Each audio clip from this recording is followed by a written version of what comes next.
শহীদ president Ziaur Rahman যে দর্শন দিয়ে গেছিলেন, বাংলাদেশি জাতীয়তাবাদের যে দর্শন, সেই দর্শন কখনো পরাজিত হতে পারে না। এবং সেই জন্যই বিএনপিও কখনো পরাজিত হয়নি, বারবার জেগে উঠেছে, একেবারে সেই ধ্বংসস্তূপ থেকে ফিনিক্স পাখির মতোই বিএনপি জেগে উঠেছে।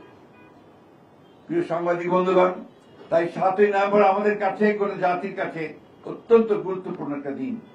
বিশেষ করে আজকের যে রাজনৈতিক প্রেক্ষাপট, যখন একটা মানুষ অনিশ্চয়তার একটা হতাশার মধ্যে চলে যাচ্ছে এবং প্রত্যেকটি মানুষ বারবার চিন্তা করছে কি হবে, কি হতে পারে। আমরা দেখছি যে বাংলাদেশের শত্রুরা তারা আবার মাথা চালা দিয়ে উঠতে শুরু করেছে, মাথা তুলে উঠতে শুরু করেছে। আমরা দেখছি যতই সময় যাচ্ছে ততই বাংলাদেশে একটা অ্যানার্কিক সিচুয়েশন, একটা পুরোপুরি একটা নৈরাজ্য সৃষ্টি করার অপচেষ্টা চলছে।